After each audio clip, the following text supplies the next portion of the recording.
The parking lot is packed. The lights are blinking. The doors are about to lock. Otis thinks the cashier loves him, and tonight, he's decided to prove it. A Santa suit, a shotgun, and a blue light special that turns the whole store into a slaughterhouse.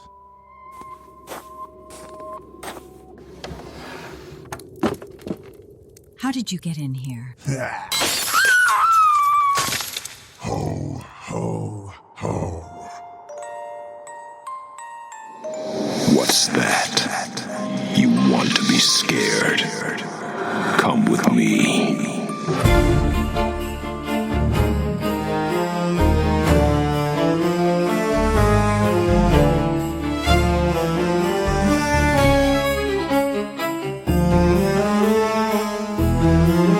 This is Weekly Spooky.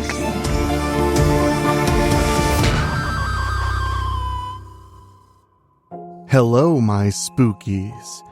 It's not only Wednesday, it's Christmas Eve, and it's time for a little spooky in your weekly. I'm your host and narrator, Enrique Couto, and wow, we've had over 25 show releases in the month of December to make sure that your holiday season is scary and bright. And we really do appreciate you joining us for the ride. My voice is tired, my body is a bit weak, and I could use a day off, but not before giving you one last twisted Christmas gift to unwrap. Whether you're traveling, working one more shift, or wrapping gifts, this is meant to help you have a little fear in your cheer. And if you love what we do here at Weekly Spooky and want to send us a little something under the tree, head to weeklyspooky.com/join, and for as little as $1 a month, get 2 bonus episodes and over 5 years of creepypasta readings and audiobooks at weeklyspooky.com/join. But now, let's get to the matter at hand and our story for tonight. Lean in close. What if the most dangerous thing about Christmas Eve wasn't the weather, or the roads, or the last-minute crowds?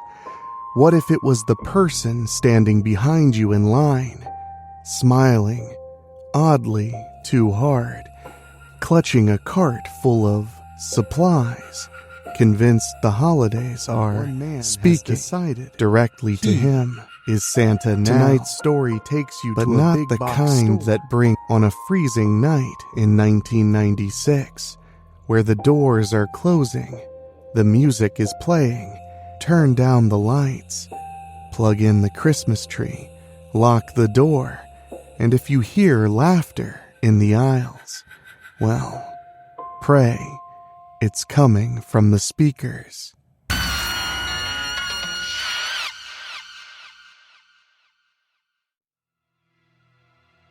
Otis Slays Christmas by David O'Hanlon. Sunday, December 22nd, 1996. With only 3 days left until Christmas, the Kmart parking lot was packed with holiday shoppers. People drove up and down the lanes endlessly searching for an empty space like it was Captain Flint's treasure. Otis had optioned to simply park at the adjacent Daylight Donuts instead of spending his Sunday sitting in the parking lot's miniature traffic jam. He snugged his work coat around him. The flat terrain of Etawah, Oklahoma, offered little protection from the strong, frigid gusts coming out of the northwest.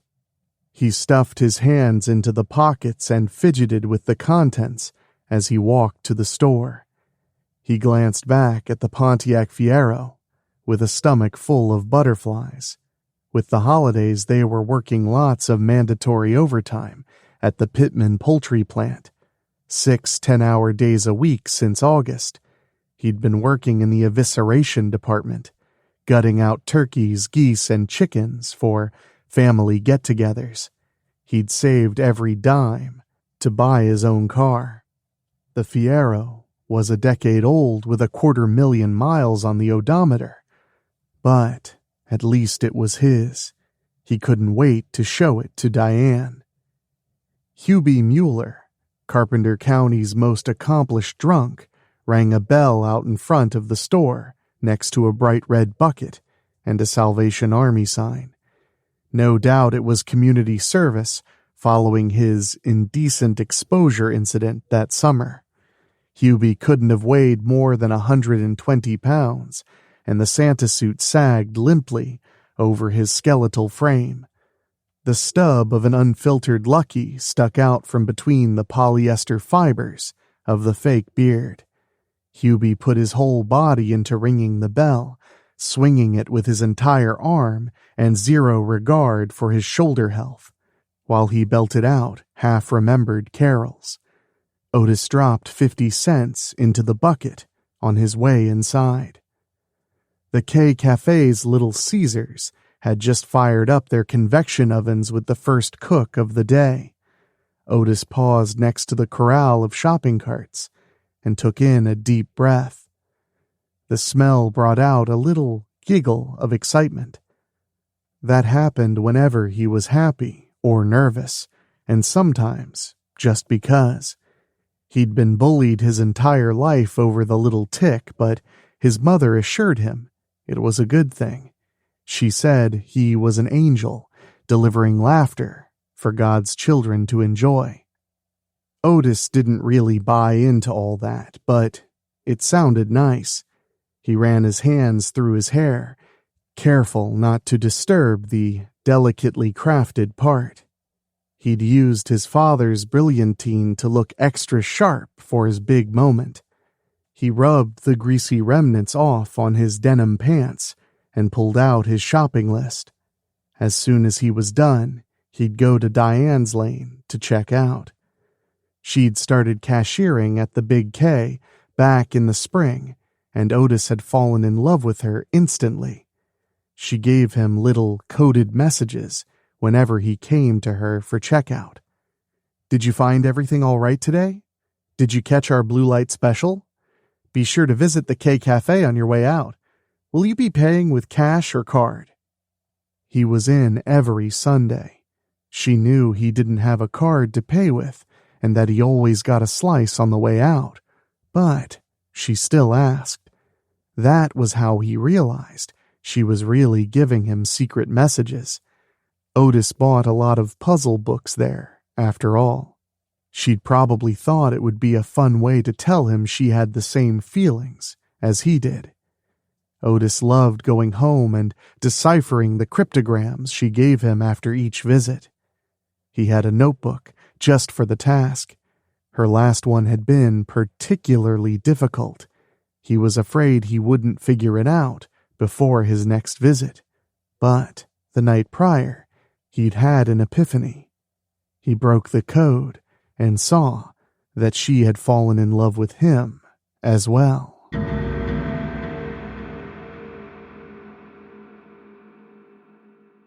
"Every damn week," Diane groaned as she pushed through the stockroom doors. "Jules, where are you? Has anyone seen Jules?" Two of the seasonal help exchanged stoned glances.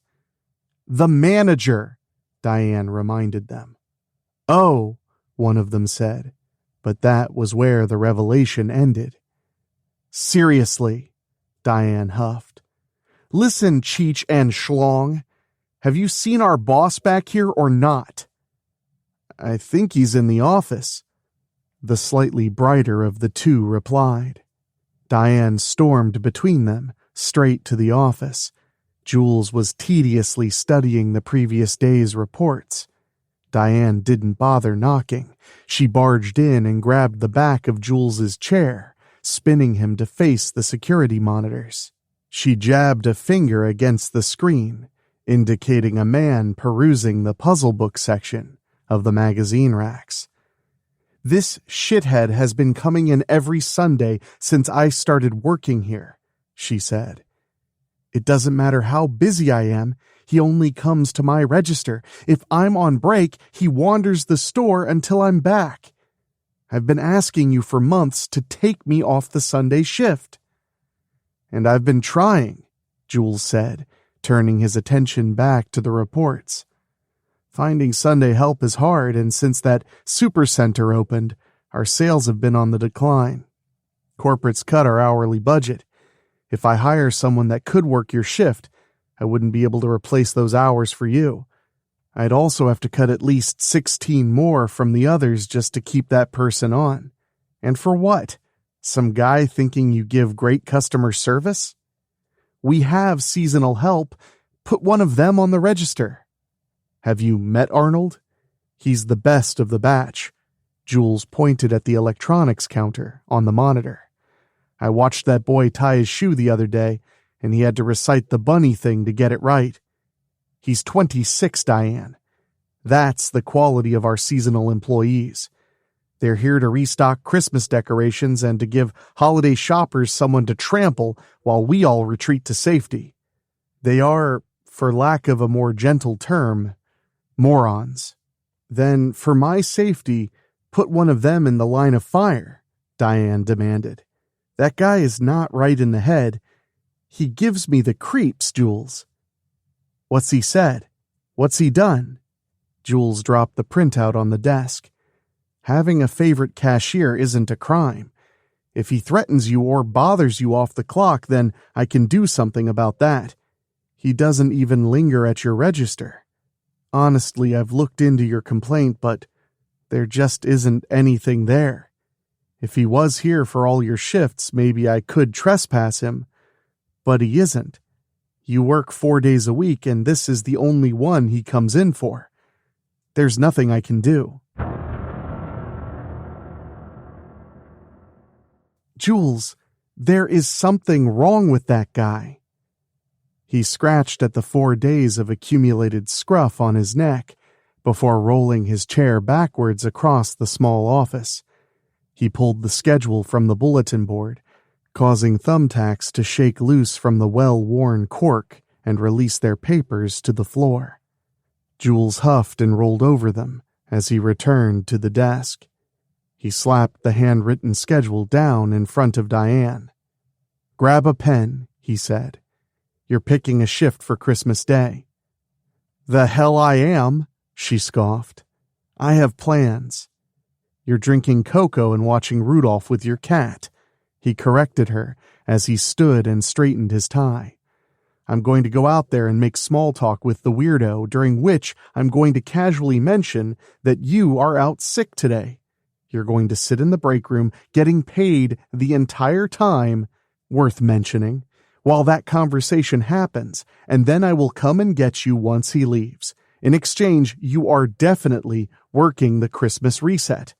You can take off the following Sunday, which gives you 2 weeks without the creep. Maybe he'll take an interest in someone else in that time." "That's not a great plan, Jules." "Be happy I have one at all." The manager shrugged. "Work a few hours on the reset and you'll be home in time for cartoons." "Stop motion." Diane scribbled her shift onto the schedule. "It's stop motion, not a cartoon." Otis tried not to pout as he loaded his items onto the conveyor. He'd really wanted to see Diane. He was going to offer her a ride home in the new car. That's when he'd tell her that he'd cracked her code and that he was in love with her. They'd spend one final Christmas in Etawah, but they'd do it together. Then they'd start new lives. He'd already worked out every detail. He wrangled the wrapping paper onto the checkout's belt and pushed his cart ahead. He only ventured into town on Sundays, so he wouldn't have another chance to talk to Diane before Christmas. He nodded to whatever the cashier said while he tried to think of a solution. He didn't even know if Diane worked days or nights the rest of the week. "Strange stuff, mister," the cashier said. "Doing gag gifts?" Otis snapped back to reality. He looked over the items still waiting to be scanned. Duct tape, fishing line, gift boxes, drain cleaner, and wrapping paper were all that remained on the conveyor. He examined the cashier more carefully. Shelby had already been working there when he started making his Sunday trips. Otis always thought of her as a display rather than a store employee, with the way she dressed herself in the latest fashions. She'd gotten her hair done in the frosted bob cut, made popular by some sitcom actress last season, and wore ultra-low-rise silver tab jeans with a blouse that was one deep breath away from blasting the buttons into the stratosphere. He wondered if the bimbo had somehow figured out his holiday plans. Otis giggled nervously. "Odds and ends," he said. "Everything is so busy I thought I'd grab some other essentials with the gifts is all." "I get that," Shelby said, lifting the bottle of sulfuric acid. "This stuff smells horrible, by the by. I share an apartment with 2 other girls, so we have a lot of clogs, like every other day. We got those new crystals and they work great, and they don't stink. Have you tried them?" "No." Otis started putting the bags into his cart. "Maybe next time." "Finally getting some time off now that Christmas is here?" Shelby asked. Otis shot a paranoid glance at her. Why was she questioning him? How did she know anything about him? His stomach churned. "What do you mean?" he asked sharply. "I've just got a clogged sink is all. I'm not going anywhere." "You work for Pittman Poultry, right?" Shelby pointed at the logo on Otis's jacket. "My dad works there too, so I know the overtime's been crazy." "Oh, yeah." "It sure has," Otis said, but he wasn't convinced by her act. She was on to him. "What's your father's name? Maybe we work together." "Stanley," she said while scanning the wrapping paper. Otis stiffened. That sealed it. There were a half-dozen Stanleys working at the plant. She'd picked a common enough name to throw him off, but it hadn't worked. "I love the commercials. This Christmas, give your mom a big pecker," Shelby snorted. Then she laughed. "Dad says it's uncouth or something, but I think it's hilarious. You should really let some of this home repair stuff wait, you know? You guys earned your downtime over there. That's for sure." "Home repair?" Otis glanced at the plastic sheeting in one of the bags. "Oh, right. Repainting for my mother.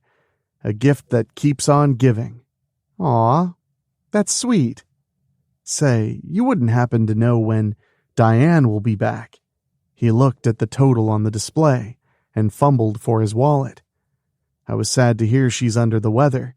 She's always so helpful." "News to me. She didn't look sick this morning," Shelby shrugged. "Must have been something she ate." "Is that right?" Otis twisted his toe into the floor.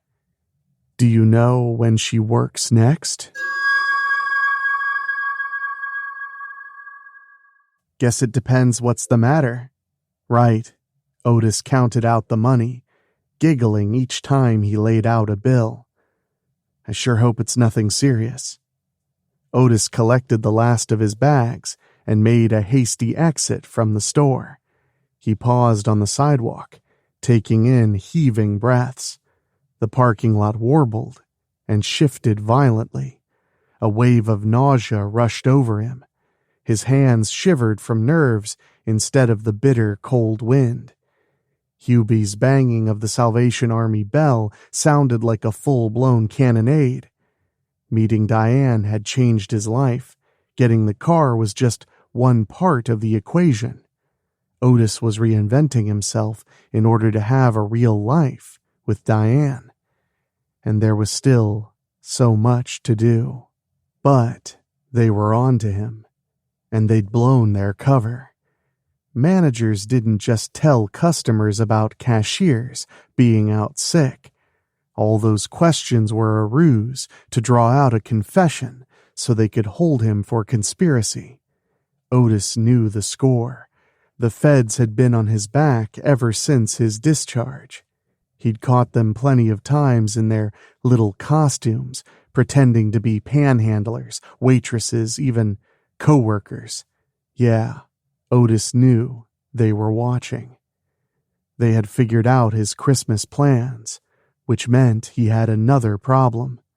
He kept all of that information in a journal under his bed.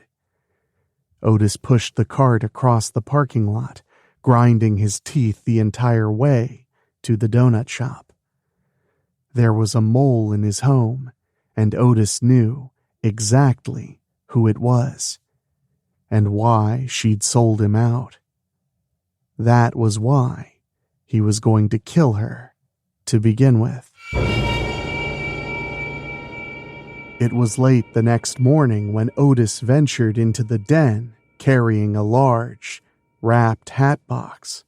He stopped between his father and the antiquated television, holding the gift out in front of him.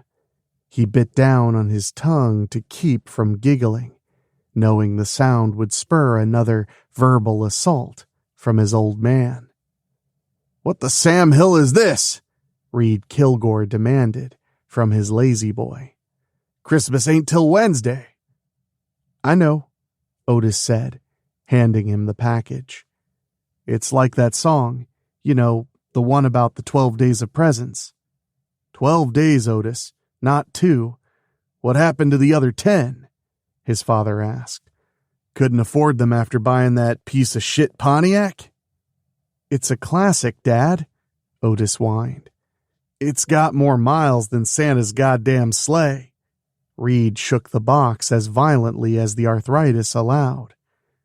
"Better not be geese a fucking layin' or another one of those free turkeys you get from work." "Don't worry, Dad. It's not a bird," Otis promised, with a giggle. "Hope it's a copy of your lease agreement," Reed spat. "You're 36, Otis. You want to give me a useful gift, move the hell out of my basement." "Well, that gift was going to wait until Christmas morning, but I guess the cat's out of the bag now. I am moving out, Dad," Otis told him as he knelt behind the couch for another gift. "It's a merry fucking Christmas indeed." Reed let out a hacking smoker's laugh. "Let's see what's in the box then." Otis watched as his father tore off the pristine wrapping paper, the scraps collected around his chair, awaiting the first opportunity for the old man to bitch about someone needing to clean it up. He flipped the lid off. Otis chewed his bottom lip, but then broke out into boisterous chuckling when he saw his father's confusion. The elder Kilgore stared into the box with its plastic liner before giving it a shake. "Boy, only you could forget to put the present in the box before you wrapped it," Reed said. "The goddamn sperm that made you must have been swimming backwards." "Silly me. I'll fill it in now, Dad," Otis said, chambering the axe over his shoulder. Otis hummed Jingle Bells while he rewrapped the box containing Reed's head. His father's body was still sitting in the recliner. Otis felt a warm drip on the back of his neck and looked up at the arterial spray spattered across the textured ceiling.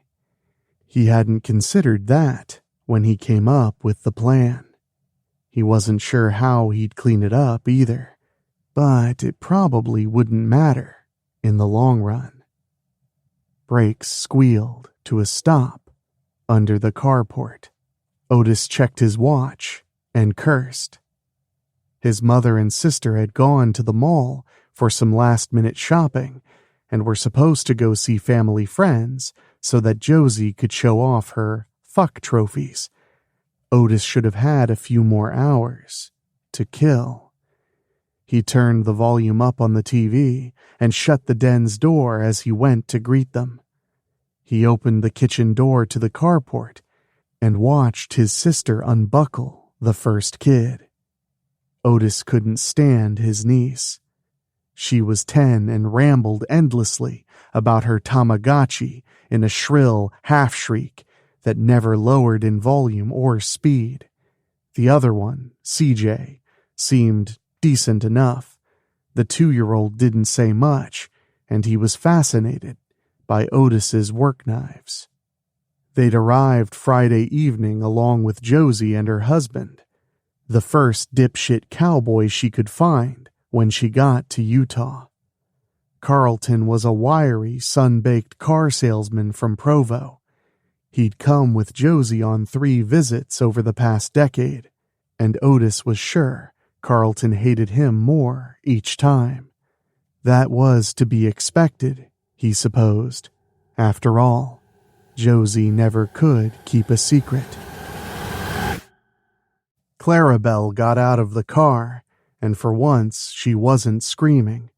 Her eyes were dark-rimmed, and Otis noticed vomit spatter on her fluorescent sweatshirt.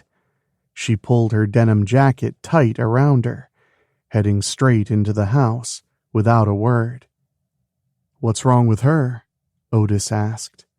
"She talked Mom into eating at the food court," Josie said, leaning against the station wagon. Then an entire bag of gummy worms 15 minutes later. Then a Fanta, then some chocolate-covered pretzels. We weren't at the Bohannons 10 minutes before she downed 6 Buckeyes and turned into a puke fountain. His sister ducked into the vehicle to unhook CJ from his car seat. The toddler clambered down clumsily and hugged Otis's leg before waddling inside.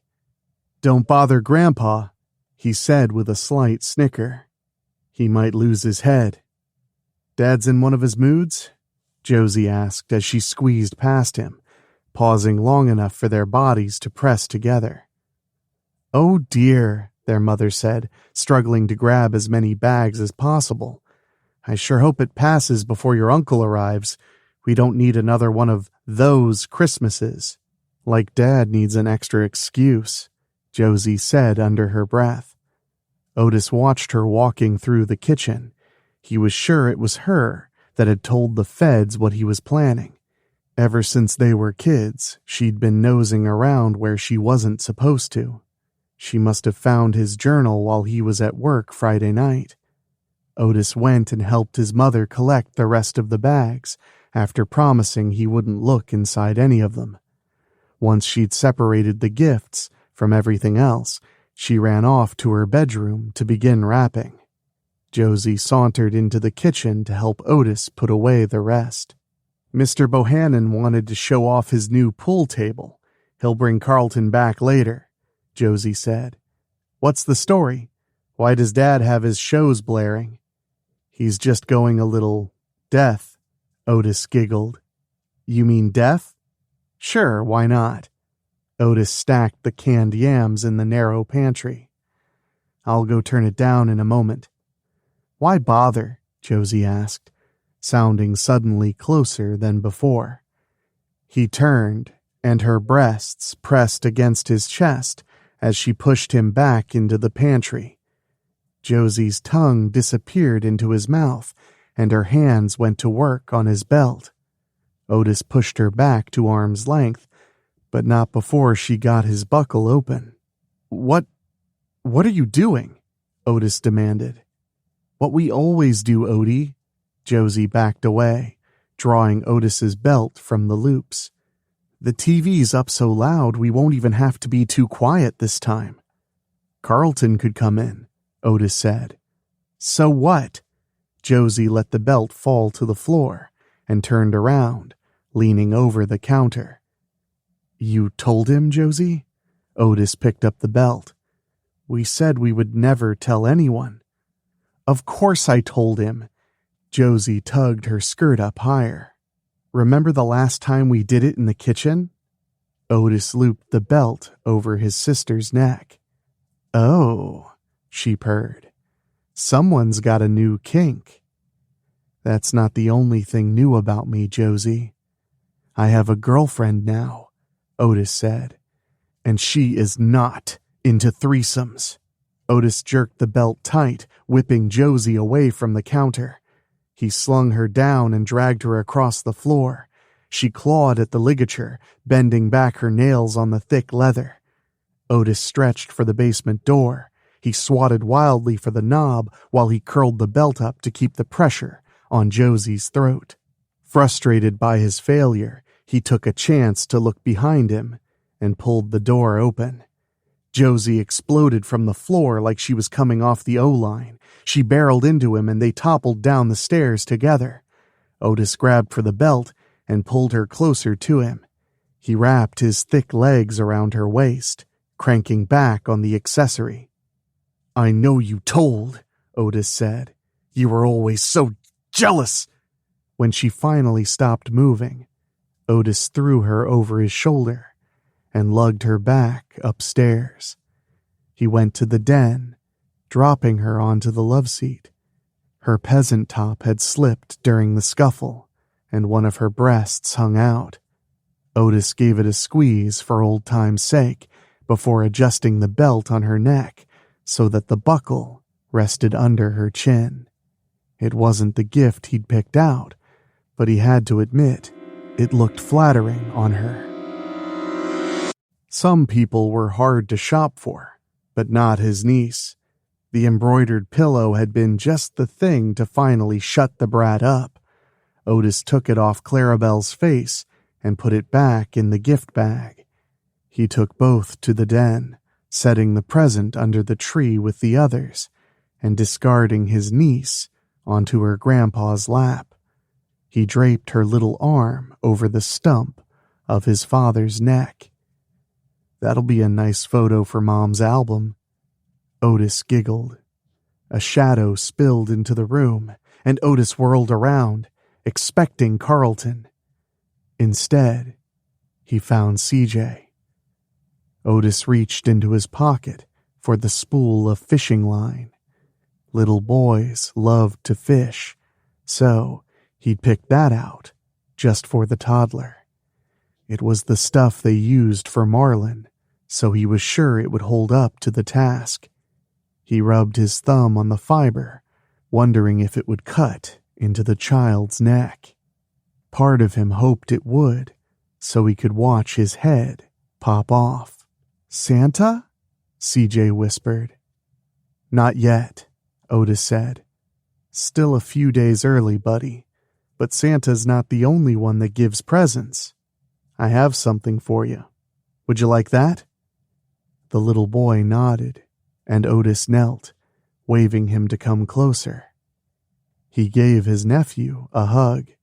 CJ giggled, much like his uncle. An unfamiliar feeling came over Otis, and he relinquished his grip on the wire. He whispered to CJ and pulled something from his other pocket. Otis slid the thin, curved knife from its sheath and wiggled the blade in front of the child, letting the hall light reflect off the polished steel. He put the point against the child's navel.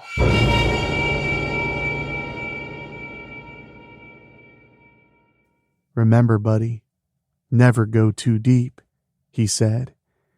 "You want to spill the guts out, not cut them to pieces. Even pressure, and then you move smooth to the other side." Otis dragged the blade across the Power Ranger's pajamas while giggling. He put the knife in its sheath before handing it to the boy. "Go put that under your pillow and get some sleep. Remember to stay out of this room until Christmas. Can you do that?" CJ nodded. "Promise?" he asked. The boy nodded with double the enthusiasm and ran back to the guest room. Otis went to the Christmas tree. The colored lights flashed over him while he rearranged the presents. He took one of the peel and stick bows off a box and attached it to the bloody axe. "That's much better," he chuckled. "Time to give Mommy her present." Otis had planned his gift-giving for Christmas Eve, but with the feds watching him and Carlton due back at any moment, there just wasn't time to waste. He turned off the heater and cracked open a window. It was cold enough that the bodies might not start to smell straight away. Josie told the FBI what he was going to do, but they weren't expecting him to do it until the next day. The Kilgores would have their final family Christmas as soon as Otis dealt with Carlton. Then Otis and Diane could be together. There was still the issue of how to arrange that, since she hadn't been at the store. He weighed his options as he gathered the roll of plastic sheeting from his Kmart bag. He laid it out carefully along the hall, taping it into place and making sure the carpet was completely protected. For their 20th anniversary, Mildred Kilgore had asked to have the house recarpeted in a cream-colored high pile she'd fallen in love with at a friend's house. The only problem was the way it clashed with the old paint job. No more drab beige hallway for Mommy. Otis went to the glass-fronted cabinet in the corner of the den.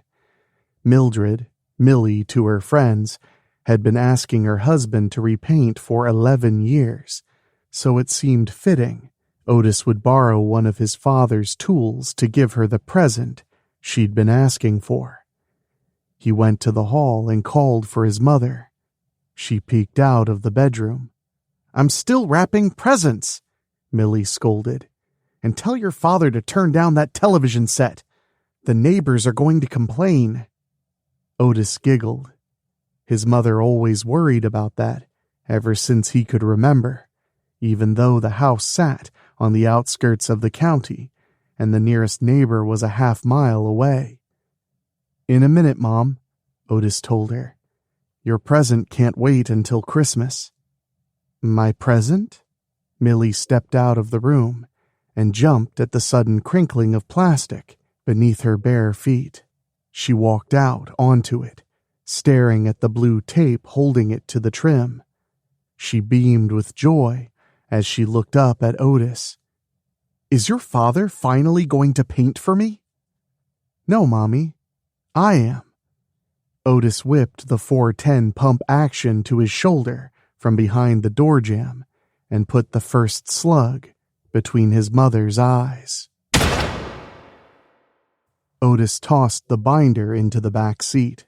For months he'd been compiling pieces of the Poor Man's James Bond, Uncle Fester's Guide to Household Chemistry, The Anarchist's Cookbook, and similar research manuals into a neatly categorized 3-ring binder.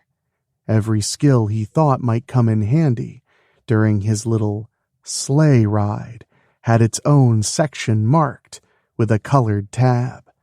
The section on lockpicking had been short, but detailed enough that he was certain he could perform the task. He stepped out of the Fiero and tugged his coat tight around him, running as fast as he could while hunched over.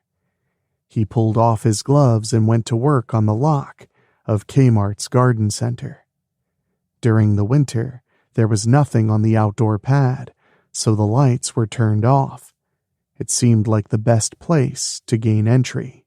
After 10 minutes of trying, he finally gave up and simply kicked out the glass with the steel toe of his work boot. No alarms went off, so he reached in and turned the lock, hoping the other things he'd learned from those tattered printouts worked much better. Otis took a flashlight from his pocket and navigated the dark store. Though he could have done it from memory, he loved that store almost as much as he loved Diane. He stepped into the stockroom and panned the light around the shelving. Everything was crowded with carts and racks of overstocked merchandise that could be quickly rolled out to restock in a flash. He giggled as he explored the real-life Santa's workshop. Otis checked his Timex. The little elves would be returning in a few hours, and he needed to speed things up. He shook off the wonderment and went to the manager's office. The filing cabinets were all meticulously labeled. Otis found the one he needed and pulled open the D through F drawer. He stared at the names written on the file folders and groaned. He didn't know Diane's last name. It'll be changing soon. He giggled and began his search. He finally found her in the last drawer. Diane Warchowski lived at the Greyfolk Court Apartments on the other side of Etawah. Otis read her entire file for deeper insights into the future Mrs. Kilgore, but the documents were fairly to the point. She hadn't even included a resume with her application. There would be lots of time to get to know each other later. He tucked the file into his jacket and closed the drawer. He was sure the police would blame the broken glass on delinquent kids, and he doubted anyone took inventory of employee files. He paused to look over the schedule hung on the wall. Diane worked Saturday through Tuesday and had penciled in an extra shift on Christmas Day with a little frowny face next to it. His problem, and hers, was solved.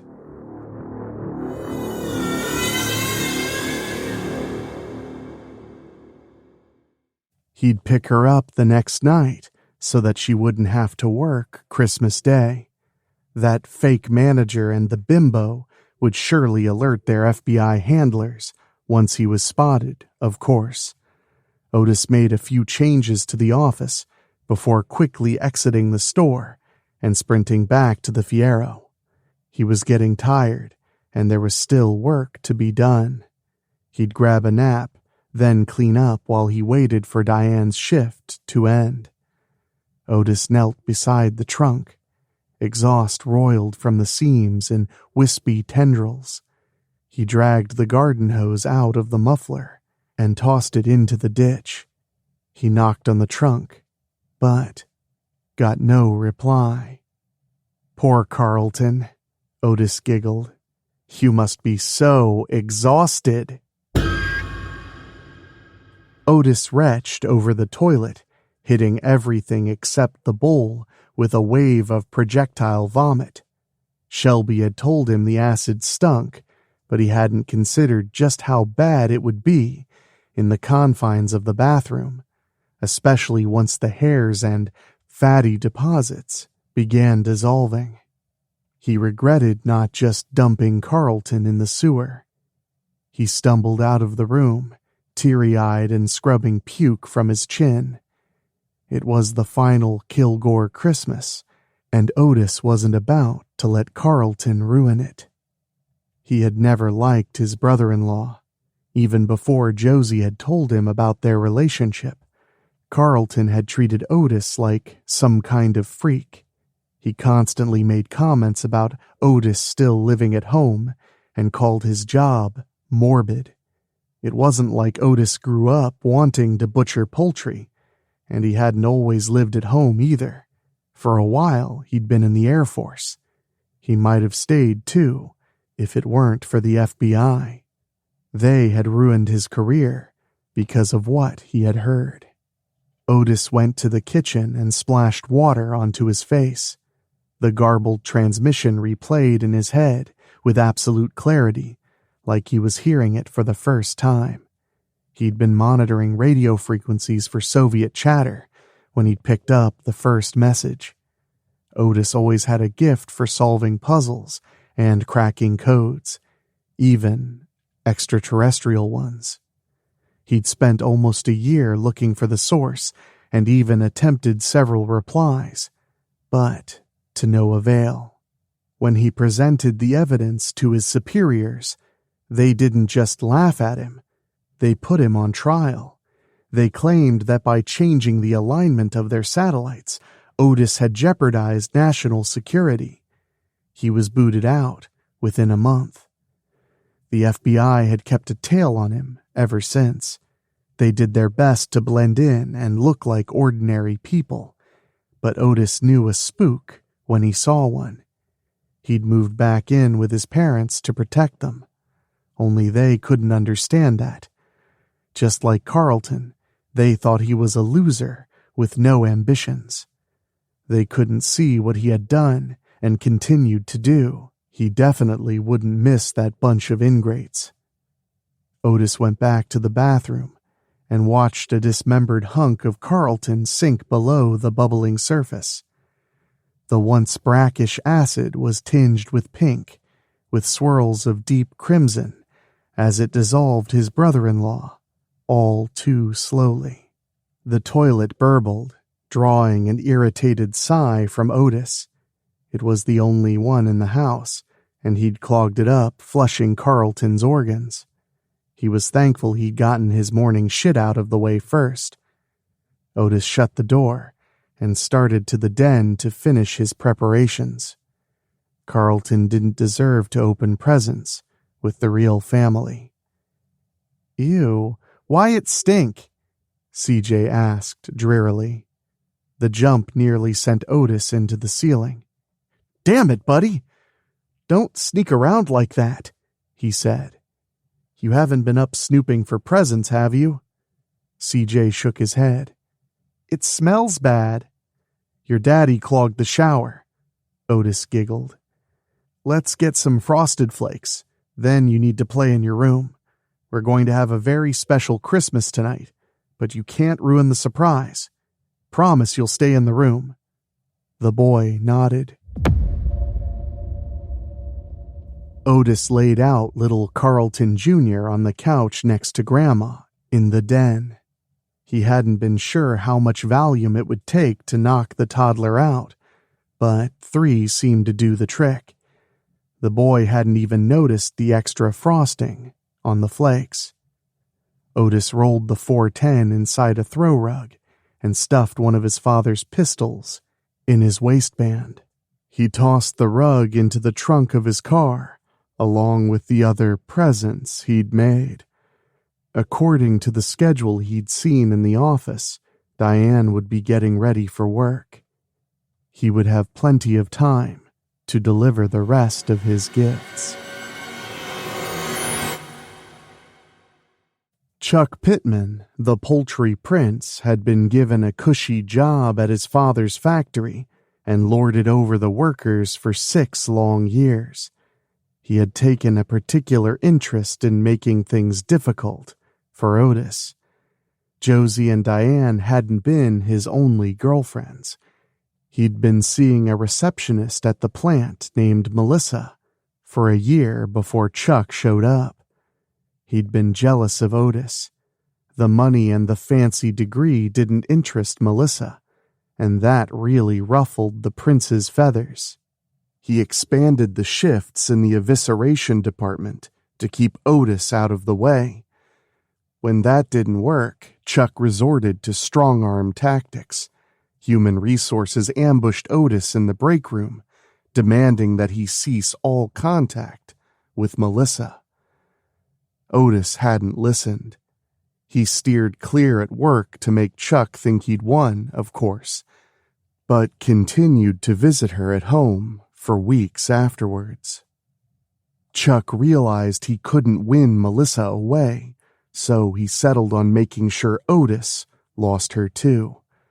One day she didn't show up for work, and by the time Otis got off, she'd been relocated somewhere far away.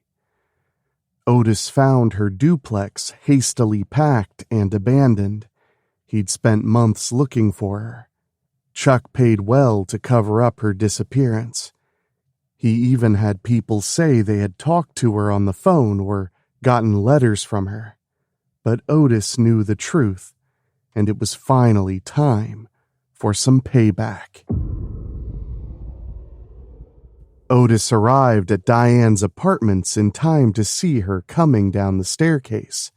She turned back and blew a kiss to her living room window, where an obese Siamese basked on the windowsill.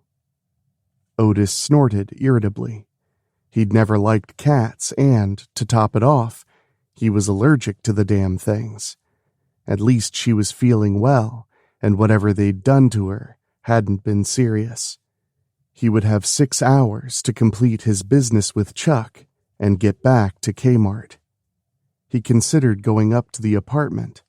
After the previous night's folly, he wasn't feeling confident about picking the lock. He heard a car start and watched for Diane to pull out.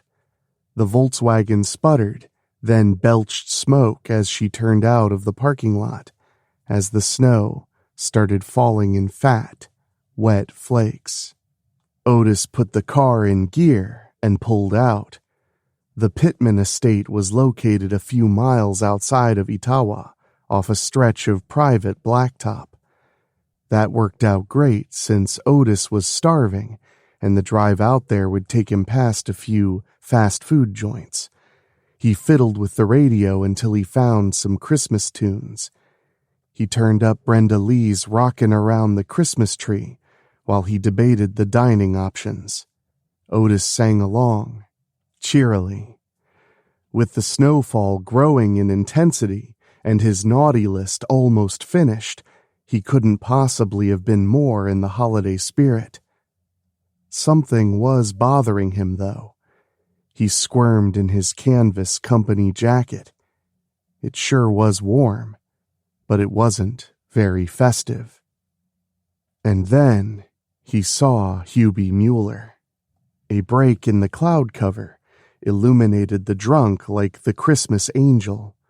Hubie chugged from a bottle wrapped in a damp paper bag, only stopping when his boots slipped in the slush. Hubie bent to offer slurred profanities to the offending sidewalk for its lack of traction.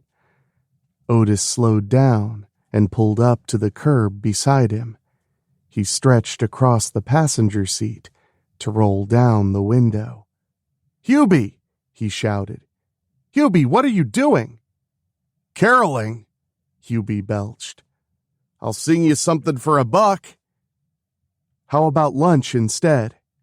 Just because I'm shit-faced on a street corner don't mean I'll suck your cock." Hubie took another swig. "Could use another bottle, though.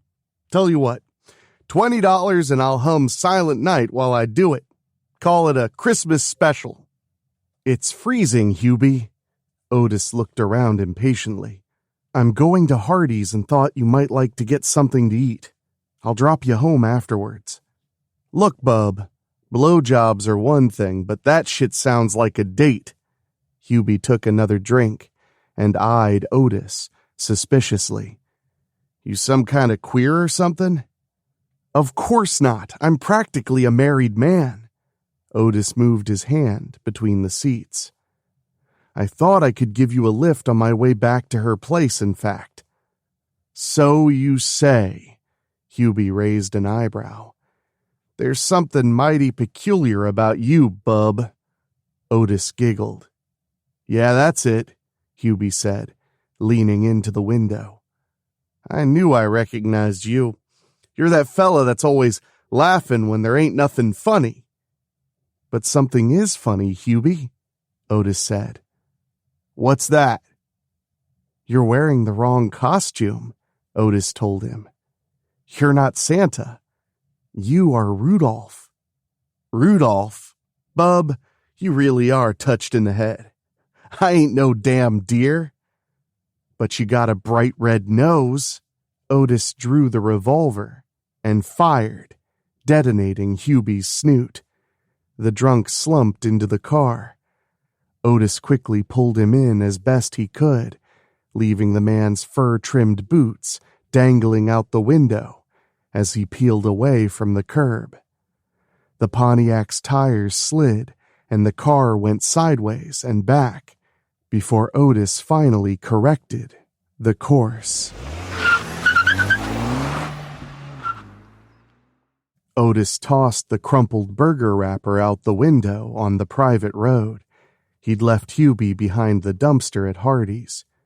He smiled as he stepped out into the barrage of snowflakes and ran his hands along the red velour. It was exactly the thing he'd been missing. It was going to be the most perfect Christmas ever. Otis went to the trunk to retrieve the shotgun. Chuck Pittman's house must have looked like a 5-alarm fire at night, with the tens of thousands of twinkling bulbs lining its eaves and windows and twisting up its Romanesque columns. Carols played through speakers mounted on the porch. Otis slung a duffel bag over his shoulder and made his way to the front door. He couldn't stop giggling while he awaited anyone to answer after ringing the doorbell. The door finally opened, and Chuck's wife answered in her peppermint-striped stockings and green sweater dress with jingling bells stitched on. "Oh, I didn't know Chucky hired a Santa." She scrunched her nose and shook her head.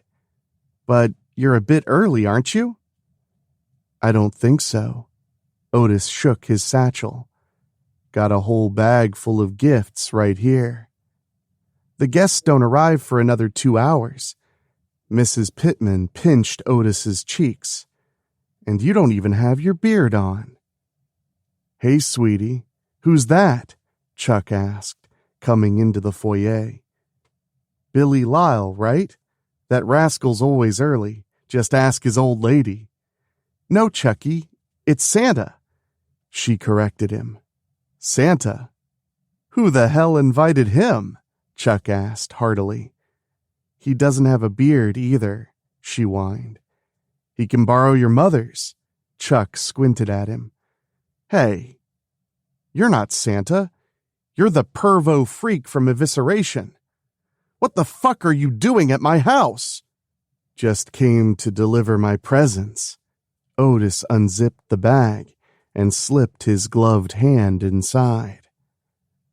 "On what I pay you, they can't be that good," his boss huffed. "How about you keep them and just get off my porch?" "These gifts are to die for." Otis raised the shotgun from behind his back and fired it into Chuck's guts. He pulled the machete from the bag and started to sing.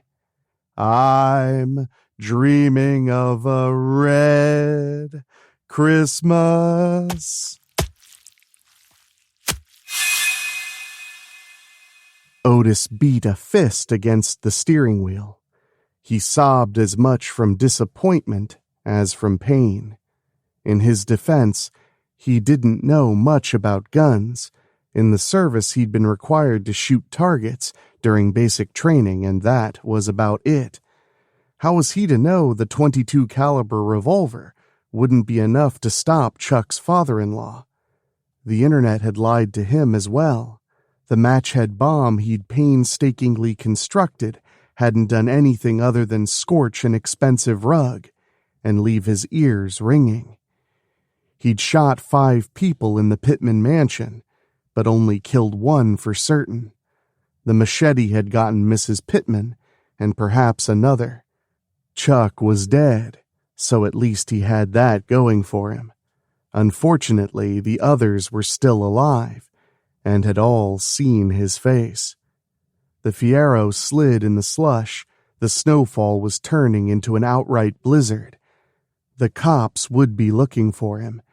He'd been shot in the shoulder, and one of the Pittman brats had stuck a fondue fork in his thigh. CJ must have woken up too, because the radio was carrying on about the scene at his house.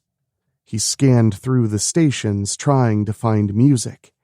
Everything was going to shit in short order. Roadblocks were probably already in place, but they were looking for Otis Kilgore, not Mr. and Mrs. Claus. He checked the time. He could grab a beard at Kmart when he picked up Diane to disguise himself. They would just be another couple heading to a Christmas Eve party. He hadn't even had time to register the Fiero in his name with the holiday hubbub and his work schedule. They were going to be just fine and far away from Etawah. Just as soon as the idiot in front of him learned to drive. The Ford Probe started to fishtail for the 3rd time since Otis had turned in behind it. Each time it happened, the driver slowed down more. They were barely crawling along. Otis watched the brake lights flare again through the accumulating snow on his windshield. The Fiero's wipers were swishing as fast as they could, but weren't keeping up. He laid on the horn. The Probe accelerated only to lose traction yet again. The driver spiked the brakes and Otis narrowly avoided rear-ending them. He pulled alongside the probe, giving the driver the finger, and the man sped up to prevent him from passing in retaliation. Otis beeped the horn, waving for him to fall back. It didn't work. The driver's manhood was at stake, and no blizzard was going to stop him from defending it. The two cars raced along the main drag through town. Their tires spun and slung black-gray snow as both drivers wrestled to keep themselves straight. Otis let go of the steering wheel with one hand to wrestle the shotgun from behind the seat. The probe careened left. Otis screeched as his passenger window shattered and the door buckled inward. He dropped the gun onto the floor and gripped the wheel with both hands, scraping down the side of a parked van and taking out a phone booth before he got back on the road. The probe's driver, convinced of his victory and male dominance, coasted back to his previous slow crawl. Otis retrieved the shotgun from the floorboard and bashed out the spider-webbed window before giving chase. Even at 35, he was able to overtake the other vehicle. He held the 410 one-handed and took his foot off the accelerator. Through the frosted glass, Otis could see the man screaming right before his face exploded. The probe veered to the right, crashing through a storefront and bursting into flames. Otis dropped the shotgun and hit seek on the radio. He started giggling as he made the turn for Kmart and sang along with Dolly. Knowing you're in love with me is the greatest gift of all. Otis held the brake down and stared at the glass front of the store. They were closing early for Christmas Eve, but there were still a few shoppers that hadn't taken the hint. He could see that manager inside, waving for them to get the hell out. And he could see Diane. She had a line of customers, but the one she was helping didn't seem to notice. Otis watched the prissy fat man waving his hands around and obviously shouting at Diane. If the customers didn't understand "we're closed," then Otis would have to give them something they could understand. He stomped the gas pedal to the floorboard. The Pontiac slid and swerved, but stayed straight enough to get the job done. The automatic doors didn't part fast enough, and Otis's bumper sheared them from their tracks. Customers bounced off the hood, sending presents flying into the air. One of them crashed face first through the windshield. Santa doesn't pick up hitchhikers. Otis pulled the handbrake. The tires squelched on the tile until he finally wrecked into a checkout lane. He stepped out of the car. Blood poured down his sleeve from the bullet in his shoulder. He rubbed his fingers together, giggling at the sticky, wet, peeling sensation. He laid the shotgun on his other shoulder and clambered over the hood to pick up the phone. He jabbed a bloody finger into the intercom button. Attention Kmart shoppers. The store has been closed for 10 minutes. He giggled. I've been waiting months to slide down a special someone's chimney, and you ungrateful buffoons are keeping that from happening. You're all being very, very naughty, and since I'm fresh out of coal, I guess I'll just have to give you all lead. Otis fired a slug into the bitchy customer's chest, pumped the slide and hit him between the chins before he could fall. Otis racked the slide and the gun clicked. That sounded louder than the gunshots. Everyone else heard it too and scattered like cockroaches fleeing a kitchen light. We're not finished yet, you elf fuckers! Otis scrambled over the car, popping open the trunk to access his other supplies. "There are still presents to deliver!" Otis hoisted the homemade crossbow and fired indiscriminately into a group of shoppers. He'd found schematics online and, surprisingly, the damn thing worked. He was laughing at the old-timer limping along with the arrow in his back when he spied the manager tugging Diane along behind him. Otis dropped the crossbow, swapping it out for a spiked bat. He'd been saving that one for the loan officer in Oklahoma City, who he planned on visiting on their way to Mexico. He would have to send that asshole a late Christmas card instead.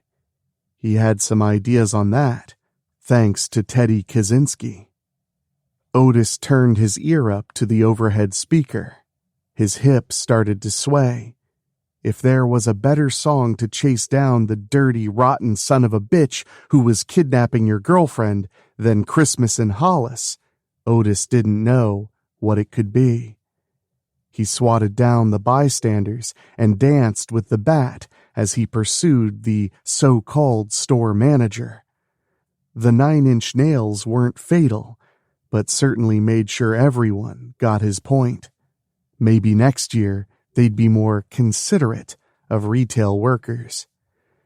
As he got further into the store, the screams faded to background noise, and he could hear the squeaking of Diane's Reeboks as she was dragged away from him against her will. Otis cut through sporting goods, smashing out the glass on a display case.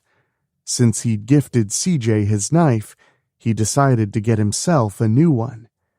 He held up the Gerber tack too, so he could inspect the serrations before tucking it into his belt. "Just what I need to string the garland," he giggled. Otis kicked open the stockroom's double doors.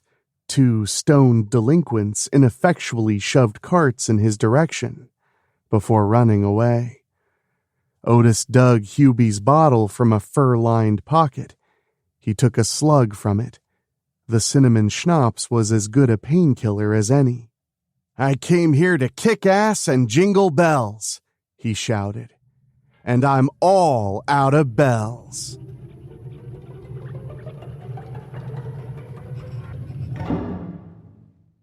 Nobody else was lingering, it appeared. Not that he expected them to. They would run for the office so that bastard agent could call for backup. It sent Otis into a giggle fit. He'd known things would go sideways when he came to get Diane, just like he'd known the manager would make a run for the office.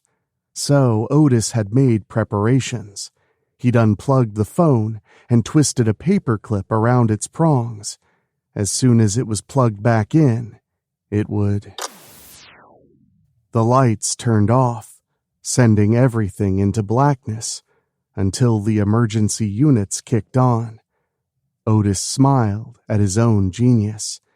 It had shorted the system, just like he'd planned, and told him exactly where they were. He started down the long corridor to the office when, from the break room, there arose such a clatter. Otis peeked through the little window and found 2 employees not being very good, for goodness sake. The bimbo cashier Shelby was wrestling her tangled shirt back over her head. A toned stock boy that looked like a Baywatch extra was having similar luck with the chinos wrapped around his ankles. Otis eased the door open, letting a blade of light cut across the dark room. "Shit! Jules?" Shelby squinted at Otis's silhouetted figure while she tugged down the inside-out garments. I was coming... out there, I mean. I was going to come out there to help close up. Arnold's, his belt broke, right? And I was helping him fix it." Nothing like stuffing the Christmas goose. Otis stepped into the room and posed with the bat like he was Mark McGuire. "But it's so much easier if you kill it first." Arnold screamed and stumbled backwards, tripping over his pants and cracking his head on a counter. Otis charged forward, but so did Shelby. She dropped her shoulders, burying it into Otis's sternum. They hit the ground together, and she immediately and repeatedly kneed him in the groin. Otis could hear the door slamming shut between his own heaving breaths. He sat up shakily. He definitely underestimated her. She wasn't just a stoolie. She had to be a full agent with moves like that. He pulled himself up to his feet and gave Arnold a swift kick to the mouth as he tried to do the same. "You haven't been a good little boy, have you?" Otis rubbed his sore nuts. "No toys for you. But how about a nice new microwave?" Otis pulled the appliance from the counter and let it drop onto the stockboy's head with a wet crunch. He shook the brain matter off his boot, giggling all the way to the office door. Like he expected, it was closed up tight. At least, they thought it was. He gave it a shove, and the door swung open. Otis pulled the wadding from the hole that kept the bolt from engaging completely. Diane cowered against the desk with the manager in front of her. All Otis could see was her face. She looked absolutely terrified as her supposed boss held her captive. He pointed the bat at Jules. "Santa Claus is coming to pound," he growled. Jules held up a letter opener. "You stay back, nutcase!" "Oh, is that what the naughty little boy wants for Christmas?"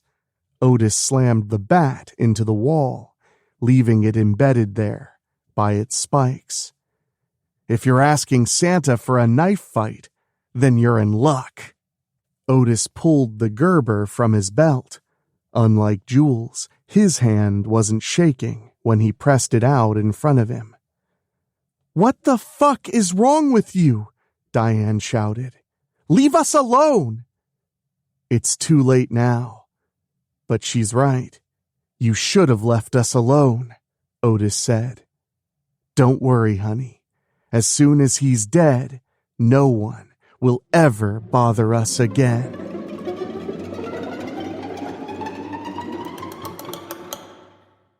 "Not him, you fucking sicko!" Diane screamed.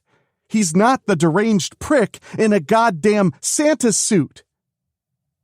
The revelation left Otis unable to speak, move, or even giggle.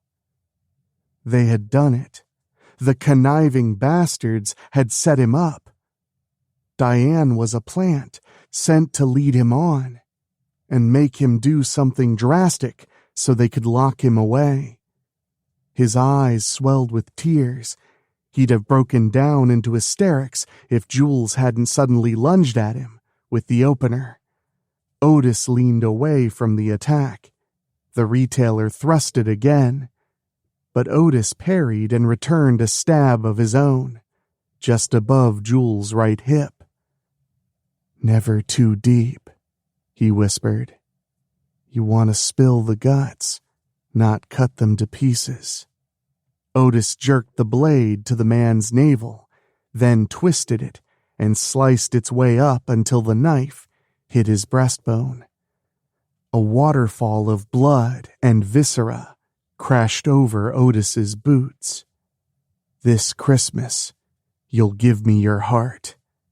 Otis punched his fist into the gash and wriggled around, elbow deep in the man's ribcage. He tugged twice and then harder the third time to rip the organ free.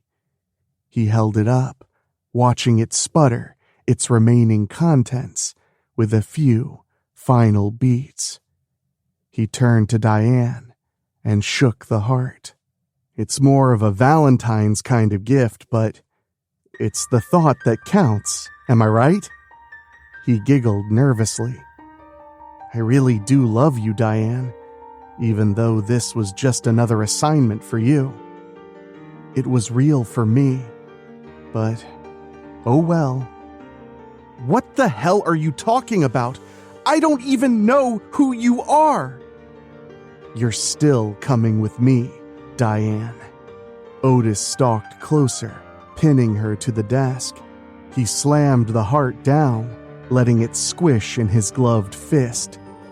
He tapped the tip of the knife on her candy cane-shaped name tag, then slid the edge delicately down her torso until it clicked on the brass button of her jeans. Otis leaned in, taking a deep sniff of her exclamation perfume. "Do you like Christmas movies?" Diane asked softly. "Everybody likes Christmas movies," he replied, moving the knife back up her body. "What's your favorite?" "Santa Claus, obviously," Otis said. "The one with Dudley Moore. It's timeless. What's yours? One of those Rankin Bass films, probably." "You couldn't be further off," Diane smiled. "It's Silent Night, Deadly Night." "Naughty!" a woman growled. Otis whirled to see Shelby swinging the emergency fire axe at him. The blade landed opposite the part in his greasy hair. The cashier ripped it out. Otis staggered towards her, swinging the knife with failing coordination. He turned to Diane, with his face obscured by a curtain of blood pumping from the head wound. Diane dodged the knife, twisted her fists into his red coat, and shoved him backwards towards the spiked bat he'd left stuck in the wall. Otis screamed as he was impaled through the back. Diane took a step away and watched him squirm. "I love you." Otis coughed blood and sagged weakly on the nails. "You were just another customer." Diane shoved him hard, pushing the spikes in deeper. "I guess you'll be sticking around for New Year's." Diane and Shelby walked out into the hallway. They could hear the Etawah police shouting. Flashlights shined around the stockroom. "Took them long enough," Shelby bitched. "We didn't need them anyways," Diane said. "That's because we're a blue light special on kicking ass." "Yes, we are," Diane agreed. "Want to come over and watch Rudolph? Don't you have any real Christmas movies?" "Yeah," Diane smirked. "Let's watch Die Hard."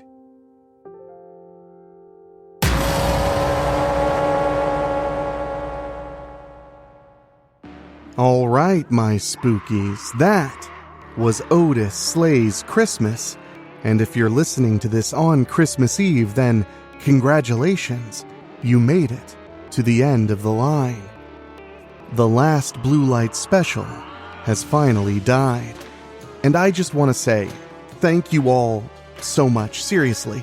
This has been an absolute whirlwind. More than 25 Christmas releases on the Weekly Spooky feed, and you showed up for every snowstorm, every demon, every killer Santa, and every one more episode at 2 a.m. You made this whole holiday marathon feel like a messed up little tradition, and I'm grateful as hell for it. So wherever you're listening, whether you're preparing gifts, driving through a blizzard, hiding from your relatives in the bathroom, or working the kind of shift that makes you hate jingle bells forever, thank you for spending your season with me. And I want to say an extra special thank you to our Patreon podcast boosters, folks who go to weeklyspooky.com/join, support us every month, and pay a little extra to hear their names at the end of the show.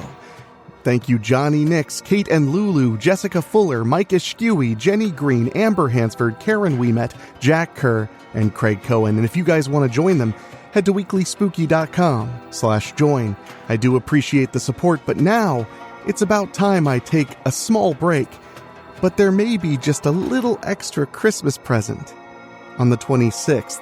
So keep an eye out for that and make sure you're subscribed. And of course, on Saturday, we'll be dropping a marathon from the Weekly Spooky Vault of New Year's Terror, and we'll have a brand new New Year's horror story on New Year's Eve. So for myself, for my executive producers Rob Fields and Bobbletopia.com, my producer Dan Wilder, and my composer Ray Mattis, Merry Christmas and Happy Holidays. Thank you for listening. Make sure to find your way back next week. But for now, you are safe. Trust me.